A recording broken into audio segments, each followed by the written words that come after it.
Okay, welcome everybody to another edition of Squash Canada's Coach PD webinar series. We're back again today with our third and final installment of our performance nutrition series with Kenzie Osborne. Today is going to focus on pre-game time nutrition. Kenzie's going to get into exactly what that's all about. For those of you who've been part of the first two sessions, I think you'll find that this wrap-up session will be very informative and educational, and we hope that you'll partake in any of Kenzie's questions or polls that she'll be probably doing throughout the session today. So welcome back, Kenzie, and take it away. Thank you so much. Hi, everybody, and welcome. Yes, this is the third and final session. So this session is going to be about pre-game time nutrition. So we're going to talk about what to have during those meals before your game, all the way up to the dinner before your match, as well as 2 hours before and a half an hour before, what you should be eating. And also we'll look a little bit into hydration and electrolytes, what to be mindful of with that, and the recommendations in terms of how much water you should be drinking and what kinds of electrolytes you should be paying attention to. So we're going to get into all of that. If you have not been in my session before, I do use a program called Mentimeter. So hopefully you can all see my screen. And I'm just going to go to the QR code. Now, this will allow us to share answers and ask questions anonymously throughout the presentation. So if you want to go ahead and scan the QR code, or just go to menti.com and enter that code that is on the screen, you can go ahead and do so. Once you're on there, just click the heart button so that I know you're there. If you're not able to join through Menti today, that's okay. You can participate in full just through using the Zoom chat. I'll be able to see questions and answers in the chat as well. So whichever you prefer. And if you cannot log in at this specific time, the banner at the top where it says go to menti.com and use the code, that will be at the top of the slides all throughout the duration of this presentation. So you'll be able to join in later if you can't do that right now. All right. Looks like we got a couple of you on there. So for the sake of time, I will move forward. Again, if you want to join a little later, if you just can't do that right now, that will be just in the top banner throughout the session. All right. So before I get into it, I just want to know from your perspective, what do you tend to like to eat before a game? So we'll start with, within that 1 hour time period before a game. If you don't eat anything, just write nothing. If you eat something, write what you may eat before a game.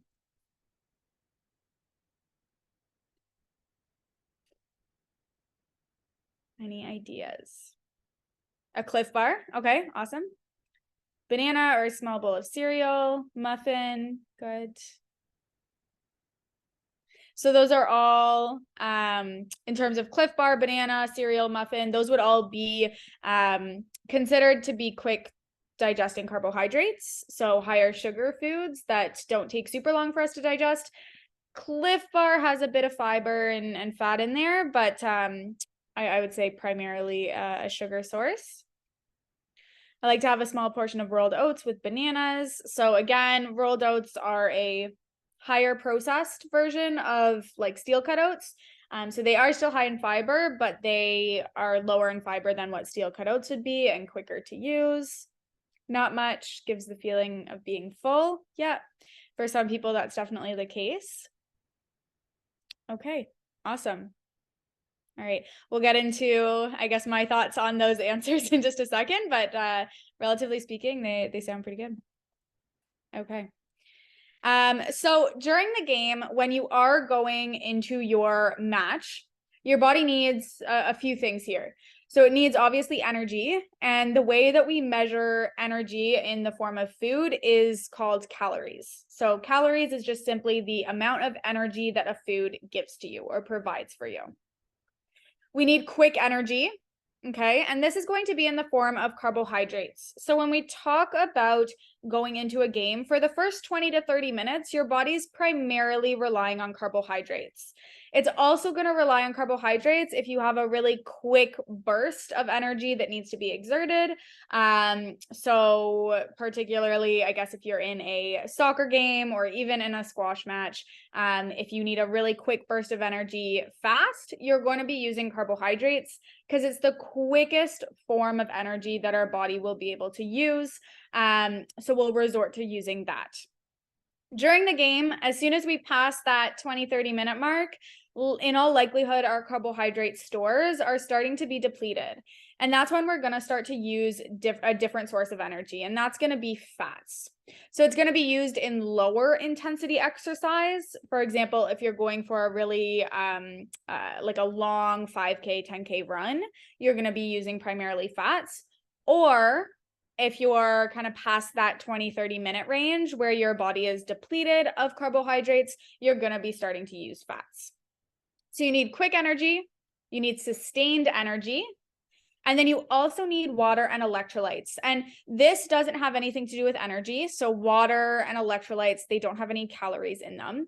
However, it's going to help with proper heart function, proper muscular function, regulating your body temperature, regulating your heartbeat, your blood pressure. So those are really important, not necessarily from an energy standpoint, but just from an overall performance standpoint. And I'll get into that a little bit later as well. So let's start talking about carbohydrate needs. So immediately before a workout, we're looking at, that hour, half an hour point. We really want simple carbohydrates. So at this point, we don't really want to be expending energy while digesting food. So this is why we don't really want to have a can of beans or steel cut oatmeal or something high in fiber. We just want something that is fast and going to give us quick energy. It's not going to take us long to digest. It's not going to take a lot of energy for our body to digest. We just want that quick carbohydrate. And so a couple of you mentioned cereal. So something like Cheerios or a lower fiber cereal would be okay. Bananas, fruits, berries, even a little bit like a piece of toast with a bit of honey on it would be good. So having those quicker carbohydrates, again, we're just looking at between that 1 hour to half an hour before your workout. That's when you're going to want those higher sugar foods. Now, outside of that time, so the night before, or even if you're eating something at 8 o'clock in the morning and you don't have your match until 1 p.m., that's where you're going to want more complex carbohydrates. So the ones that are going to provide you with more sustained energy and a slower energy release, right? So this is going to be looking at 4 or more hours before your game. You can have those slower or what we call complex carbohydrates. And that is going to be things like whole grains, beans, starchy vegetables, anything like that you can have within that 4-hour period before your match. All right. Now, in terms of fats, when we're looking at fats, you do need these, the day before, again, or two or more hours before your game. And this is going to help with the sustained energy. So at the beginning, when I was talking about the types of energy we use, we start with carbohydrates and then we use fats. So you do still need those fats to provide you with sustained energy later on in your game. If you don't have any fats, then once your body's depleted of carbs, it's going to try and use protein. And that means breaking down of muscle tissue. You're probably going to feel very fatigued, and you're just not going to have the energy that you need to perform at your best. So you definitely do need fats in your body in order to perform at your best. Now, the reason why we don't have them within, 2 hours, 1 hour before your match is because fats do slow down digestion. So if you are having an apple with peanut butter versus an apple, the apple is going to increase your blood sugar levels quite a bit faster than the apple with peanut butter. And all this means is that the sugar that gets released into your bloodstream is going to be faster when you're having the apple without the peanut butter. And if you do have the peanut butter, what that does is it slows down digestion, which means that your body is kind of slowly releasing that sugar into your bloodstream, again, slowing down the digestive process. In all other aspects of life, this is a good thing because generally speaking, we don't want that fast spike of sugar. But before a game, it's not a bad thing to increase your energy quickly to give you that, head start, that kick start of energy. Okay. Now, I get a question a lot asked about the keto diet and specifically to athletes. And this is a diet where traditional keto is 90% of your diet is fat, right? I do get a question a lot because there has been emerging science that the ketogenic diet is beneficial for athletes. I would say personally, the research is really not strong here, okay? If we are looking at pure endurance athletes, so we're talking ultra marathon runners, regular marathon runners, cyclists, triathletes, those types of sports may benefit from a keto diet. And the reason for that is because they are a pure endurance sport, which means their primary source of fuel that they're gonna be using is fats. So if they're put on a keto diet, which is mostly fats, then their body is going to become more efficient at burning those fats or using those fats as energy, which in turn could benefit their, marathon performance, cycling performance, everything like that. For a squash player, the ketogenic diet is probably not a great option because you really won't start using fats until 20, 30 minutes past your game, into your game. And it's not the primary source of fuel that you will be using. So I wouldn't recommend keto for, athletes like squash players, tennis players, basketball, soccer, etc. Really only for pure endurance athletes has it been shown to have some benefits. Okay, so otherwise, we're just having 1 to 2 thumb sizes of fats per meal, and not really too close to training because you just don't want to slow down that digestive process. So we've talked a little bit about carbohydrates, a little bit about fats. Now we're going to get into water and electrolytes. So in terms of water intake, it really depends on your body weight. Okay, so somebody with more body weight is going to need more water. Someone with lower body weight is going to need less water. Just the amount of fluids that are in your body. So current research is suggesting that the day before, or on a daily basis, you're having your total weight divided by 2 in ounces. Okay, so weight in pounds divided by 2 in ounces is what you are weight in kilograms, not pounds. Kilograms divided by 2 in ounces. Okay, and that is the day before, and kind of on a daily basis what you should be having. Now, 2 hours before your workout, you're looking at about 2 cups of water, so half of a liter of water before your workout. And then 20 to 30 minutes before, you're looking at a half of a cup to a cup of water. Now, this is if tolerated. Of course, you don't want to be in a state where you need to go to the bathroom while you're playing. So it's really as tolerated, that half of a cup to 1 cup of water, but really trying to get in at least 2 cups of water 2 hours before your workout, okay, or your match. Now, during a game, you're gonna want to hydrate about a half a cup to 1 cup every 20 minutes. If we're looking at a squash match, I would say between each game, you're looking at about a half a cup to 1 cup. Small sips, don't chug it. Small sips of water is the best way to do that. And again, looking at that half cup to 1 cup every 20 minutes. In athletes who work out in outside or in the outdoors, that will increase when the weather is hot. In the case of a squash match, it doesn't really, the weather doesn't really have that much to do with it. I guess if you're in a place that doesn't have much air conditioning or it tends to be hotter, then your water intake may need to be higher. And consistency is key, right? So it's not, this concept won't really work if you have 1.5 to 3 cups every hour, and you're just chugging it on the hour, it's important to continuously replenish your body with water. So again, that's why between each game in your match, I would aim for a 1/2 cup to 1 cup. Again, keeping in mind that it is different from person to person. And of course, you don't want to get to a point where you feel overly full or bloated from the water. You also don't want to, of course, feel the need to go to the bathroom. So monitoring how you're feeling, these are just the general recommendations for the average population that tend to work. Okay. Now, looking at electrolytes, and I'll name the specific electrolytes that you are looking for.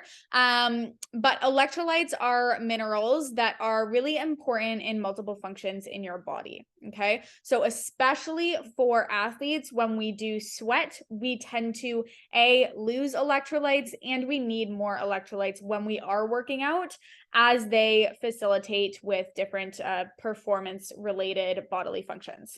So electrolytes are going to help with muscular contraction.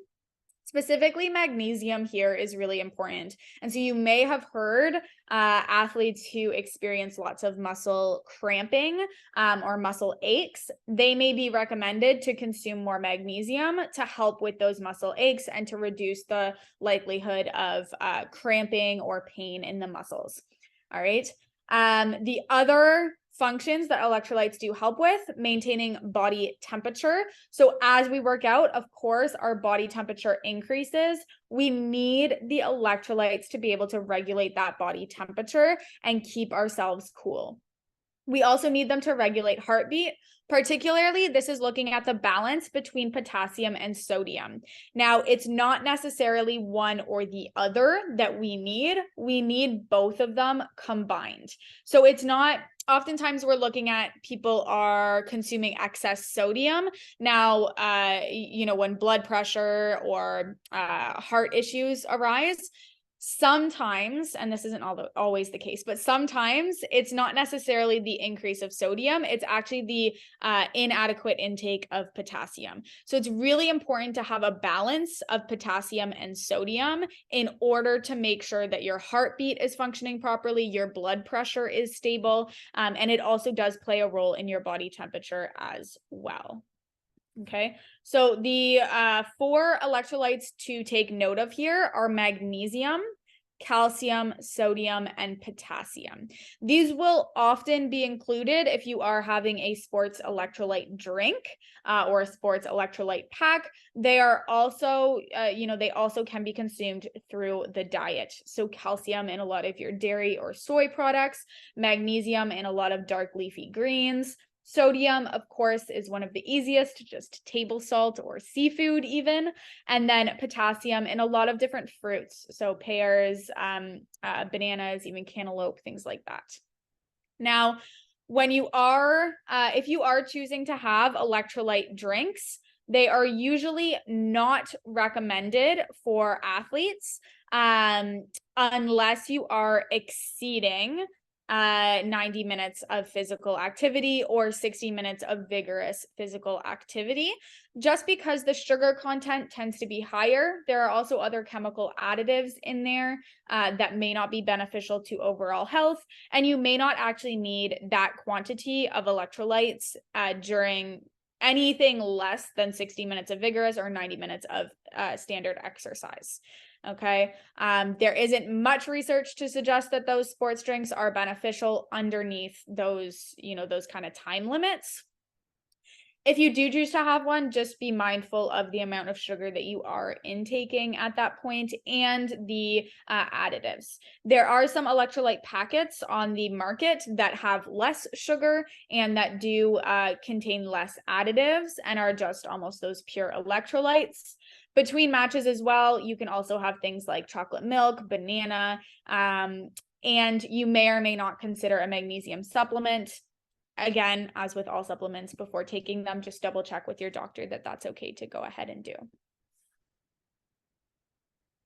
So now we're going to get into the specifics of meals leading up to your game.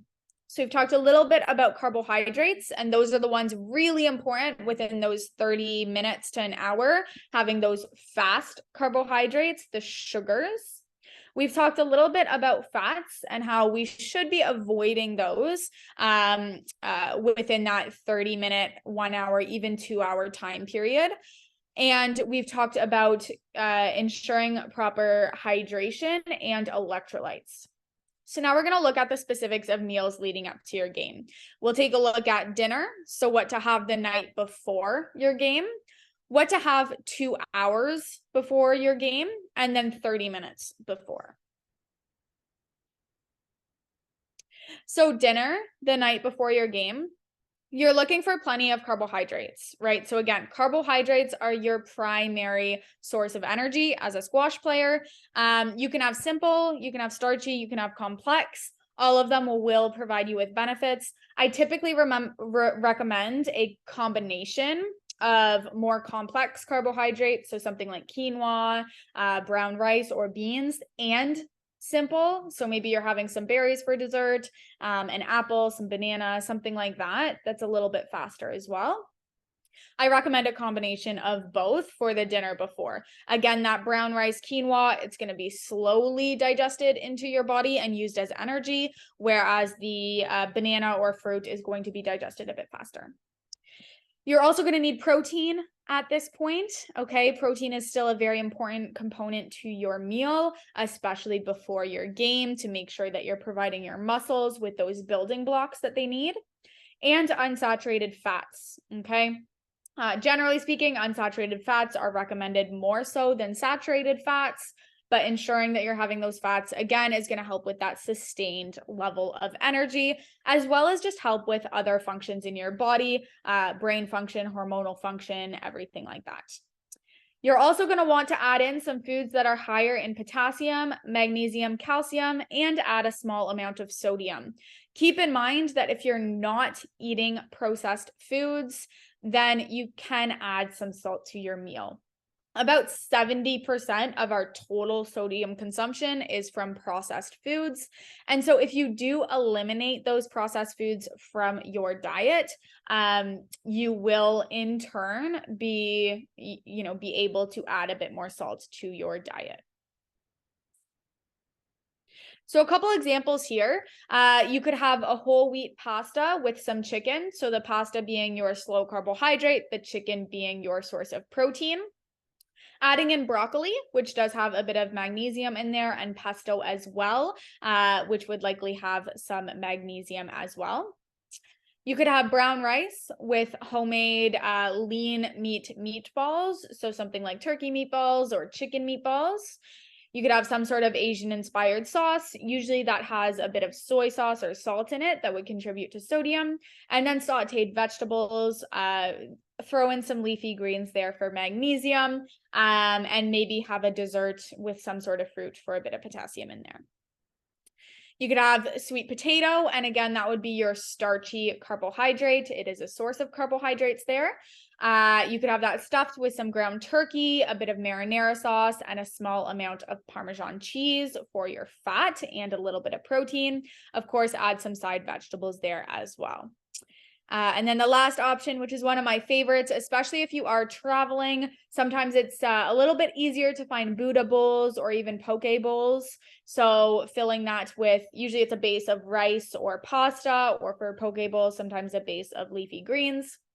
And then it's topped with a protein, usually some sort of nut or seed, and then a dressing. And so that could be a great option, especially if you are on the go and you want to eat, while you're at the tournament or in the hotel. A Buddha bowl can be a good option there as well.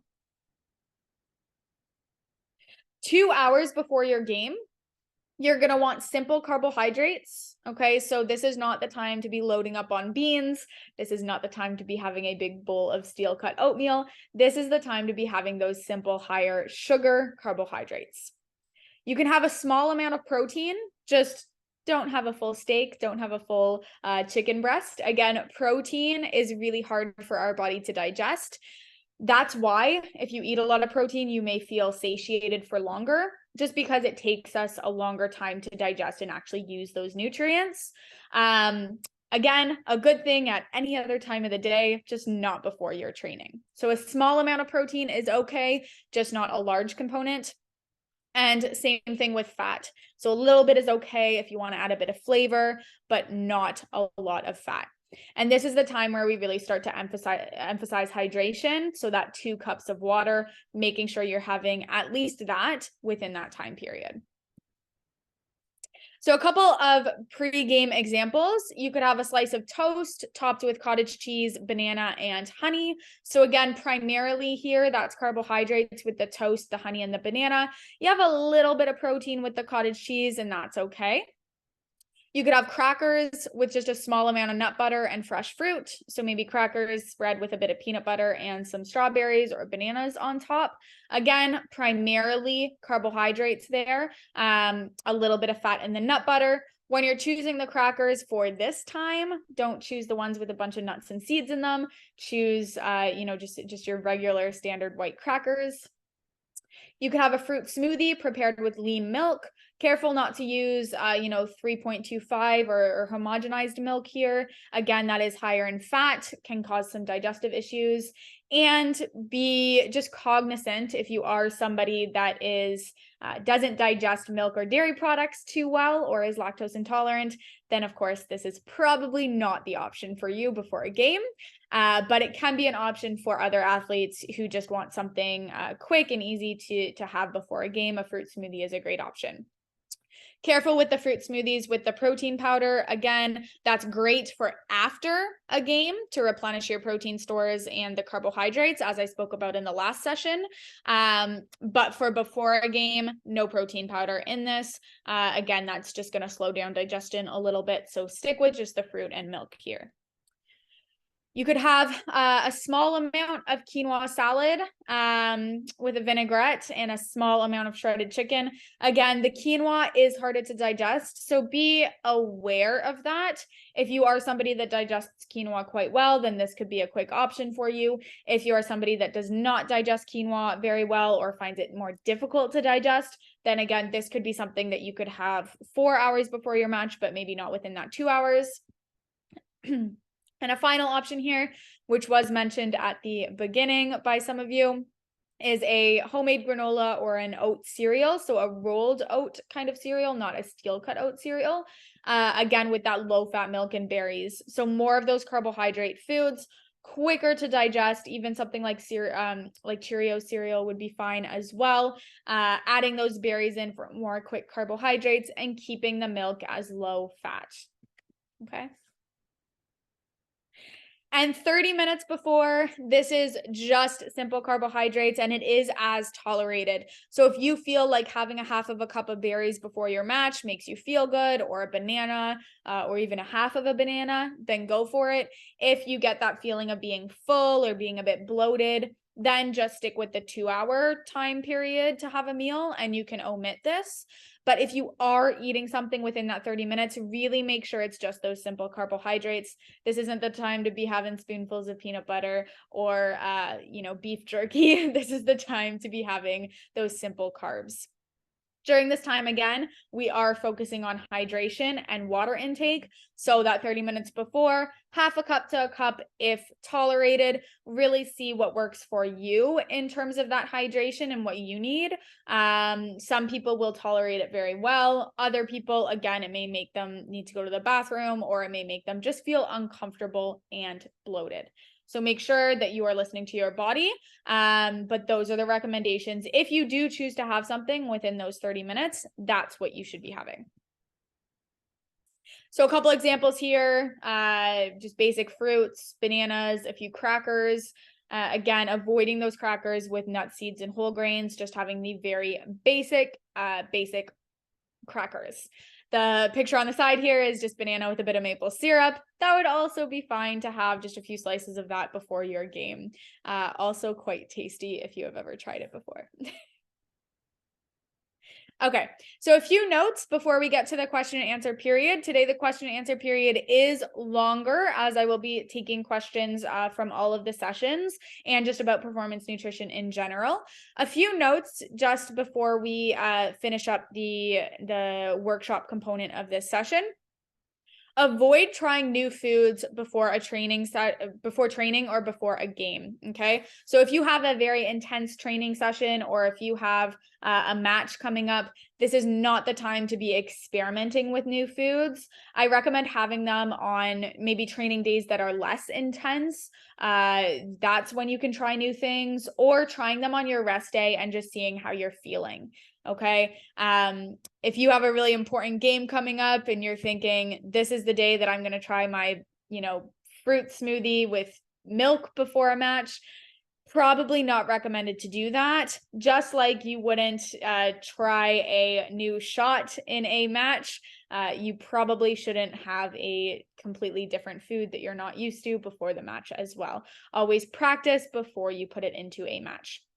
So again, test any new foods or meals during low intensity practices or during your rest days, so that you can see how they feel in your body, how you feel energy wise and, digestion wise. You will be able to figure out how long it takes you to digest food. Everybody has a different digestion time. And so while some people may need to eat 2 hours before a game, others may find it best to eat an hour before a game, etc. So it really will make a difference in terms of your specific body. Okay. So the last thing that I will mention here is that everybody is different, right? So one of the best ways to see what foods work best for your body for your match is to keep a food journal, right? I don't know how many people I've worked with who forget what they had for dinner last night. I do the same. If I don't write it down, I won't remember what I had the night before or 2 nights before. So keeping a food journal, especially in, game season, or, when you're playing all those matches, when you're playing those tournaments, it can be really beneficial. So you can write down, 2 hours before this game, I had a banana on toast with honey, and I found I had very good energy during the match. If you keep tracking that, you will be able to see what foods work best for your body.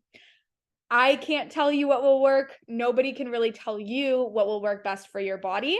We can, tell you general strategies that tend to work well for most athletes. However, it really comes down to you and what works best for your body. So I always recommend keeping a food journal, seeing what you're having the day before, 2 hours before, a half an hour before, and finding out what works best to give you the most energy. Make sure you're not feeling too bogged down or bloated, and you will eventually land upon a formula that works best for you, right? Some athletes may not do well with dairy products close to their games. Some may not do well with gluten products before their games, just because gluten and dairy tend to be two ingredients that are harder for our body to digest. So taking a look at the types of foods that you are consuming and how that is making your body feel. So use this workshop as a guide to get you started, and then use a food journal to really make those changes on your own. And if you do need any help with that in terms of building a plan or creating those food journals, I do also offer one-on-one sessions that do exactly that, and we can kind of work through those trends together. So if that's something you're interested in, you can always send me an email, and I'm happy to help out with that. All right. So now is the time for a few questions. So if you have any questions about this session, or just general performance nutrition questions from previous sessions or things that have come up in your own training, please take the time to ask them now. And while you think of those questions, I am just going to put in the feedback form that I do have after every session that you will be able to fill out. And I'll also put my email in the comment section as well, just in case anybody has any questions that they would like to ask outside of the session. Comment here might be interesting for CWG's destined athletes and team personnel to have Kenzie lead a session. Ooh, I would love to. So if I could just comment on that, Kenzie, too, Spider, that would really be at the purview of each of the provinces and territories' mission staff as to whether or not they would do that. I mean, from a Squash Canada perspective, we offered these 3 nutrition seminars in hopes that we would get some engagement from athletes and coaches, especially for Canada Games.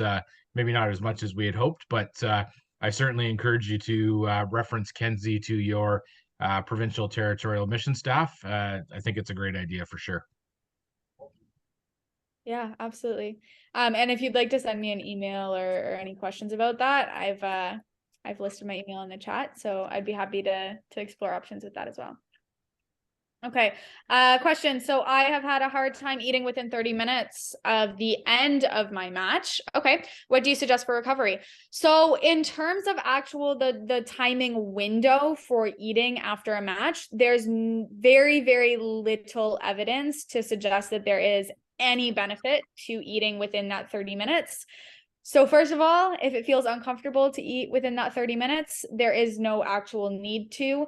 The timing window, so that 30-minute time window after recovery, is a little bit of a performance myth, right? So while it's not a bad thing to eat within 30 minutes and it could help you reach your total daily caloric goals, it's really not a priority. As long as you're having a well-balanced meal within 3 hours of your training or your match, then that's actually okay. And that yields very similar results.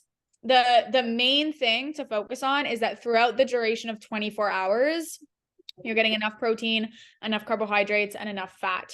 So what I would personally suggest is whenever you feel as though you can stomach some food, get in something that has a good amount of carbohydrates and a good amount of protein at minimum. So this could be sipping on a protein and fruit smoothie, right? As soon as you are able to do so. You could also have something like a piece of toast with some banana and a side of Greek yogurt or cottage cheese for your protein. Again, anything that has a faster digesting carbohydrate and a protein within that 3-hour time period. The sooner the better, just because it's uncomfortable to sometimes eat multiple meals in a row and you need to eat a certain amount within that 24 hours, but don't worry about getting it really within that 30 minutes. Hopefully that answers your question. I'm gluten intolerant and don't digest refined sugar and milk very well. Is rice a good wheat supplement in your opinion? And is soy milk a good cow milk option? Okay.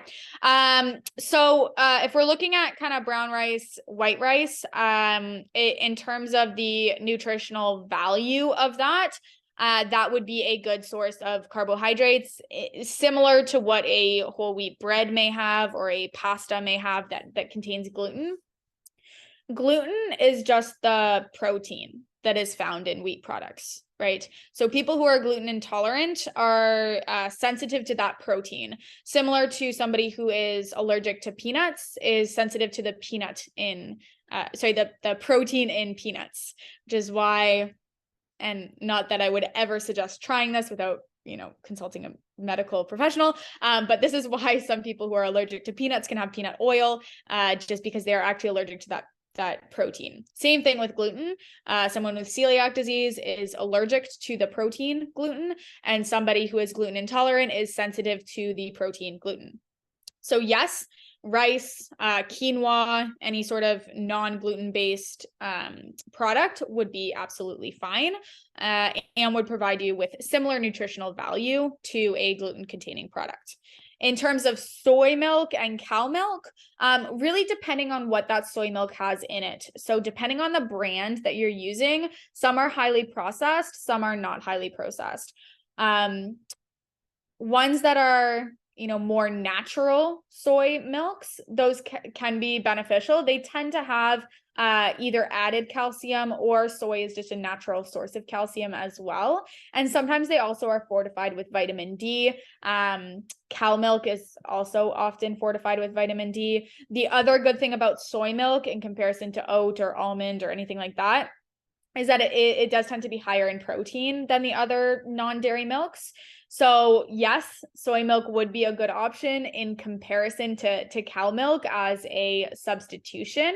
I'd also consider having different things though. So tofu, edamame, tempeh, those are more whole versions of soy. So those are probably going to be more nutrient dense, have less additives, less processed than the soy milk. But of course, you can't really use tempeh in place of milk. So if you're really looking for a milk substitute, then yes, soy milk is good. Hopefully that answered your question as well. Are there better types of pasta to eat after a match? Any to stay away from? So again, if we're looking right after a match, we probably don't want something really high in fiber. So probably not chickpea pasta or lentil-based pasta. Whole wheat pasta may be okay, may also be more difficult to digest. So if you're looking for right after a match, what kind of pasta would I have? I would have your just regular white flour pasta. Again, from a nutritional perspective, it is the most nutrient lacking. However, the nutritional strategies change after our match. And what we really need is just quick digesting carbohydrates that are going to quickly replenish the glycogen in our muscles. And so the best thing to do that would be your regular white pastas. Whole wheat pastas, those are going to be more nutrient dense, but they may also be harder for us to digest because of the higher fiber content, which means they may not be best right after a match. All other times of the day, I would recommend whole wheat pasta, chickpea pasta, lentil pasta, more whole versions, so using more whole foods. But right after a match, I would say your white pasta, probably with some sort of protein on there. So maybe you're having white pasta with some, chicken meatballs or turkey meatballs or chicken breast, something like that. Again, a protein that's a bit lower in fat and your pasta would be good options. Awesome. I don't do well with refined sugar and I'm unable to drink Gatorade. Awesome. Gatorade is not needed. Would coconut, I'm assuming you're talking about coconut water, be a way to replenish my electrolytes? Some electrolytes, not all electrolytes. So coconut water is does contain some of those electrolytes, not all of them. I would recommend if you're unable. So first of all, Gatorade isn't needed again unless you are exceeding 90 minutes of exercise or 60 minutes of vigorous exercise or 60 minutes in like brutal heat. Apart from that, a lot of it can be from food, and that's where I would go to next rather than looking at a coconut water or something like that. Certainly you could have coconut water. I would look at having a banana with a bit of salt on it. That gets you sodium, potassium at least. And then maybe having, a more natural version of chocolate milk, as long as if you're okay with dairy. Or even something just high in sugar, adding, banana with a little, like a small amount of honey and salt, something like that.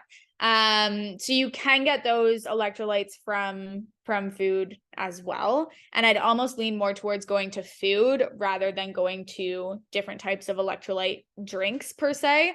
Coconut water, I'd have to look specifically at the nutrition.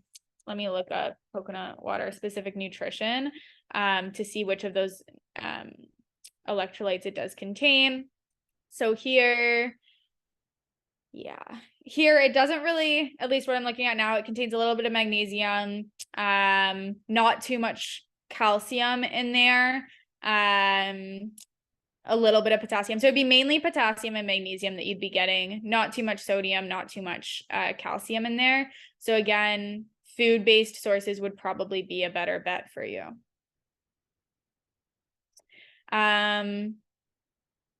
Okay, post-match fueling right after, within 15 minutes, within 30 minutes, within.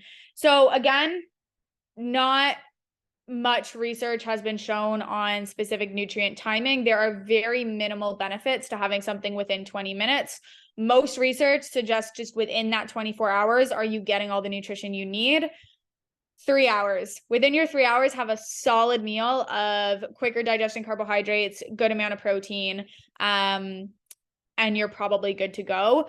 I would monitor more. What are you having throughout the entire day? And the reason why people are stressing to have that, something after those 30 minutes or 60 minutes of exercise, the reason why they stress that is because just from a timing perspective, we only have so much time throughout the day. If we're exercising, we have increased caloric needs, and most people don't want to be having like a 1,200, 1,300 calorie meal in one sitting. So if you have something right after your workout quick, it gets it into your body. And then, 2 hours later, you can have a full meal, and that, gets a larger amount of calories into your body.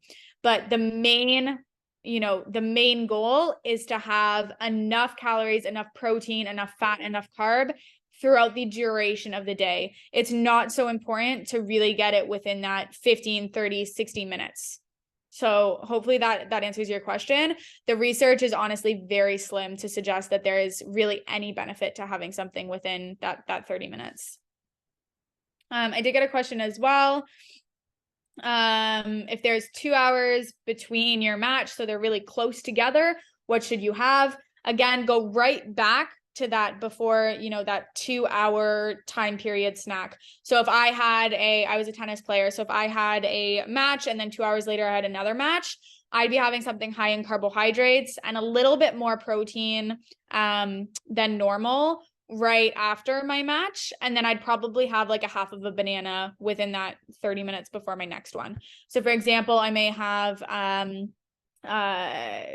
toast with banana and a bit of Greek yogurt right after my first match. And then before my next one, some more berries or a half a banana or something like that. Or maybe after my first match, I have a Greek yogurt or just small protein shake after my first match, and then the next one I'm having, some fruit or something quick like that. So if you're having those matches really close together, back to back, go back to making sure you're getting quick carbohydrates and a bit of protein, not too much fat within this time, just carbs, protein, and then a half an hour before having some more of those quick carbs. What about cornflakes? Would a corn cereal be as good as Cheerios? Yeah. I mean, any sort of cereal is just going to be primarily quick digesting sugars. So, cornflakes, I would always recommend just looking at the ingredient list. You don't want too many chemicals or additives in there. There will be sugar in most of them. There will be refined carbs in most of them. They're not the most nutritious thing in the world, but again, for athletes, when you need that quick burst of sugar, then I would say they're okay. I would go for corn flakes instead of the frosted flakes. So again, choosing the less processed versions of more refined cereals, if that makes sense, right? So don't go for the Fruit Loops, don't go for the Lucky Charms. But corn flakes are okay, Cheerios are okay, things that are easier to digest, simpler to digest, just not loaded with chemicals and additives. Are there any hydration mixes you would recommend? I mean, I think BioSteel is okay. There's always an unknown risk of having artificial sugars. So artificial sugars are very recent. Right now, the only one that we know to be harmful is aspartame. Other than that, we don't really know the harms of other artificial sweeteners. So in terms of BioSteel, the actual electrolytes, it has a great kind of what do you call it? A great assortment of electrolytes in there and nutrients, which is quite good. It does use an artificial sweetener. So artificial sweeteners have been found to cause some gastrointestinal issues in some people. And again, we don't know those long-term side effects. So in short, BioSteel, great for electrolytes and, getting those vitamins and minerals in. Just be cognizant that there are artificial sweeteners in them, right? Personally, I've never heard of Nuun, so I cannot provide too much guidance on that one because I'm not sure what's in it. My junior player is not a heavy eater. Do you recommend a multivitamin or supplement to ensure he needs all the nutrients needed during a tournament? So recommending supplements to anybody under the age of 18 is to anybody under the age of 18 is not necessarily recommended. Multivitamin, so kids multivitamin would be something to talk to your doctor about for sure. It could be something that if he is not getting enough vitamins or minerals from his diet alone, it could be supplemented. His or her, it could be supplemented, right? Whenever you're starting a multivitamin or a supplement, really important to talk to your doctor, just because if there are underlying health conditions or other factors that need to be considered, it's important that you go through your physician first. There are lots of instances where multivitamins would be beneficial if, again, you're not eating enough food. My first concern would be not enough caloric intake. So multivitamins are great to make sure you're getting enough vitamins and minerals, but they do nothing to help with protein, carbohydrates, and fats and actual calories. So if they're not a heavy eater, I would almost start looking at, can you get them to kind of sip on smoothies throughout the day? Can you have more energy dense, like energy balls or RX bars, or foods that are more nutrient dense if they don't want a large quantity of food, or liquid forms, so smoothies that again have more of those that nutritional value without consuming a larger volume. Multivitamins will get you the vitamins and minerals. Just each multivitamin is different, so depending which one he or she actually needs would determine which one to get. But really making sure that they're still getting enough calories, because that's also very important. It's not just the vitamins, not just the minerals. It's also making sure fats, proteins, and carbohydrates, especially as they are growing and developing, it's really important that they get all of that as well. And again, if you need any guidance on that or any specific guidance, just please send me an email and I'd be happy to jump on a call with you as well and strategize some things to help out get enough calories for them as well. All right. Lots of great questions. Any other questions for today?